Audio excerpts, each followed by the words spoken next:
다양한 분야의 이슈를 과학 기자의 시각으로 집중 분석하는 사이언스 취재파의 시간입니다. 네, 오늘은 양혜영 기자와 함께하겠습니다.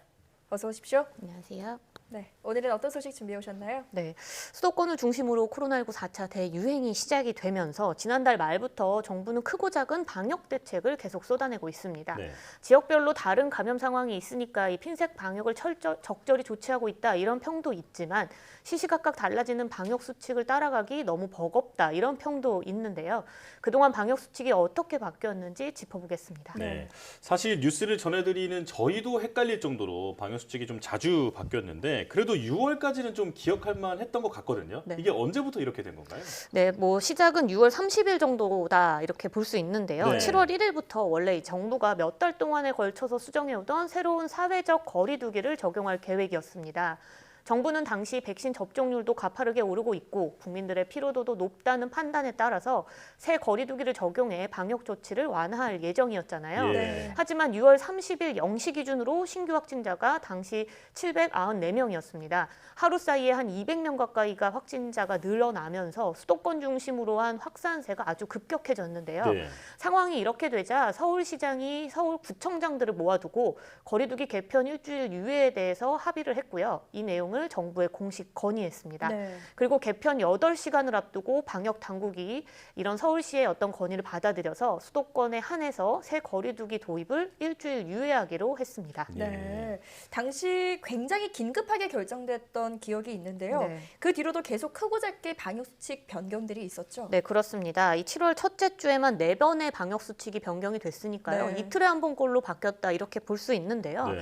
우선 7월 4일을 보면요. 수도권을 대상으로 백신 접종 완료자도 실내외 마스크 착용을 의무화시켰습니다. 네. 그다음에 7월 6일은 방역 수칙을 한 번만 어겨도 열흘간 영업 정지가 내려지는 원 스트라이크 아웃제를 도입해서 8일부터 시행하기로 했고요. 7월 7일이죠. 지난 1월 4일 이후로 6개월 만에 확진자가 1,000명을 넘긴 날이었는데 지난 그 전주에 임시로 일주일 유예하기로 했던 기존 거리두기를 일주일 재연장하기로 했습니다. 네. 그리고 7월 9일 이 수도권에 새로운 사회적 거리두기를 적용을 하되 4단계로 격상하기로 결정을 한 겁니다. 네. 이 새로운 거리두기의 최고 단계인 4단계로 정부가 격상을 결정했던 건 7월 7일에 확진자가 1,000명이 처음 넘어선 이후로 이 사흘째 계속 최다 기록을 매번 경신을 하면서 1,000명대 확진이 이어졌기 때문인데요. 예. 이 방역 당국은 수도권에 4단계를 적용하면서 몇 가지 추가 방역 대책도 함께 적용했는데 당시 김부겸 총리의 발표 다시 한번 들어보겠습니다. 정부는 수도권에 새로운 거리두기 4단계를 적용하기로 결정했습니다. 현장의 국민들, 부처와 지자체의 준비 시간을 감안해 매주 월요일부터 2주간 시행합니다. 방역 강화 조치도 이 4단계에 대해서 몇 가지 추가하겠습니다. 유흥시설은 집합금지를 유지하고 백신 접종을 마치신 분들에게 대한 방역 완화 조치도 유보합니다. 최고 수준의 거리두기 단계이기 때문에 더 이상 물러설 것이 없다는 각오로 임하겠습니다. 영영 기자가 달력으로 한번 정리를 해주셨는데 네. 보니까 빽빽할 정도로 정말 수칙이 많이 변했다 이런 생각이 듭니다. 자, 그리고 수도권의 거리두기 4단계가 적용된 이후에 오후 6시부터는 2명까지만 모일 수 있게 됐었잖아요. 네. 그런데 다른 지역은 그 기준이 좀 달랐기 때문에 국민들이 좀 혼선을 겪었죠. 네, 그렇습니다. 이 4차 대유행 초기는 수도권의 확산세가 굉장히 뚜렷했습니다.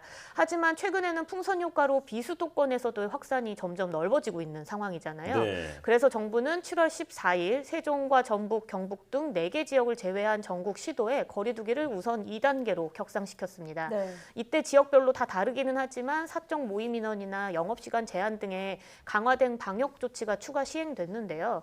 앞서 이야기했듯이 전국적인 확산세는 좀처럼 줄어들지 않고 각각 다른 방역 수칙이 적용이 됐었습니다. 네. 이 지난 9일 먼저 살펴보면 신규 환자의 22.1%가 비수도권에서 발생을 했는데 일주일 만에 30%에 근접할 정도로 비수도권의 확진자가 늘었고요. 예. 네. 13일을 기준으로 수도권은 일주일 전 이동량이 11% 줄었지만 비수도권은 오히려 9% 늘었습니다.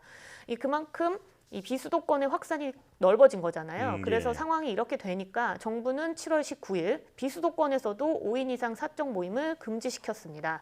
이는 사실상 거리두기 개편 이전으로 돌아간 셈이다. 이렇게 평가가 될 정도입니다. 그렇군요. 네. 정리를 해보니까 20일가량 되는 기간 동안 정말 많은 방역수칙 변경이 있었다라는 생각이 드는데요. 국민도 많이 헷갈렸을 것 같아요. 이렇게 되면 너무 잦은 방역수칙 변경이 당연히 혼란을 줬겠죠. 네, 그렇습니다. 불만의 목소리가 여기저기에서 나오는 건 사실인데요. 특히 자영업자들이나 소상공인들은 방역수칙 변경이 사업체 운영에 직접적인 차질로 이어지기 때문인데요. 예.